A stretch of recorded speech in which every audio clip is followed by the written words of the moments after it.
You guys seen your mom? Hey, who's took my candy? Hold this. They did.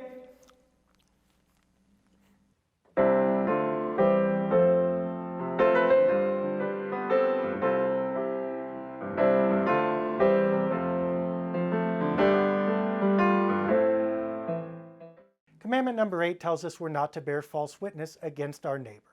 Now, back in the day, this would have been interpreted very legally. In other words, the only way a judge knew, and a judge would be a person in your community who was wise and supposed to discern things, but that person couldn't be everywhere and there were no videotapes or anything like that. So the only way the judge knew to discern what was the truth when people had an argument was to ask other people what was going on. As you might suspect, there were a few flaws in the system. For instance, if I knew you better than I knew the guy you had a complaint about, I would probably tell the judge something that was on your side. Or, even if we didn't know each other at all, if you put a little bag of coins in my hand or give me an ox or something like that, I have a lot of incentive now to come down on your side at the expense of the other person, no matter what the truth may be. So the commandment originally directed people, when you go to court, don't take a bribe, don't tell a lie. Instead, share what you know to be the truth, irrespective of who is standing in the judge's position or in the position of either of the complainants. Over time, this was expanded. The ways we bear false witness against each other have become as numerous as our ways to communicate, and we have millions. When you walk down the street or drive down an avenue, we see billboards, and those billboards have people on them that have been airbrushed and have perfect smiles. You don't even have to do that anymore. You can go to Instagram and see 20 of the most perfect pictures of the most perfect vacation that anyone has ever taken. Meanwhile, you look at your family and remember what you did last year, and you're going, there must be something wrong with us. Maybe there's not something wrong with you.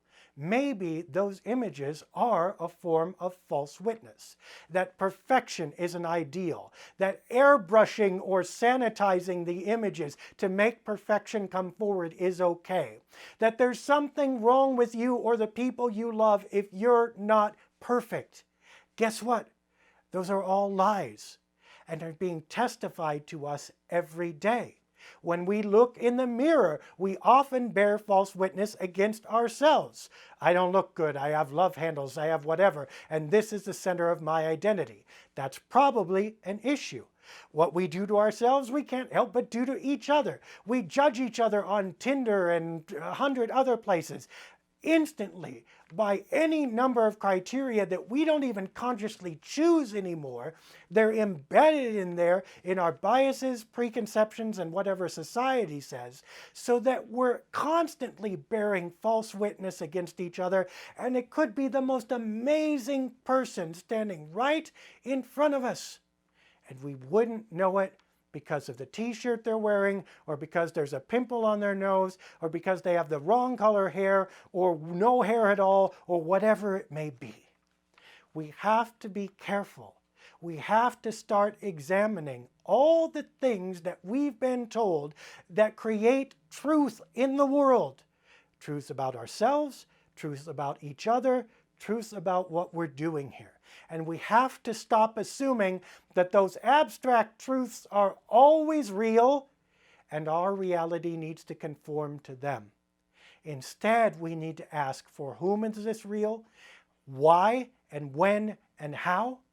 But also, like a wise judge, to be able to say, in this moment, in this place, with this person, that abstraction is a false witness and the reality lies here.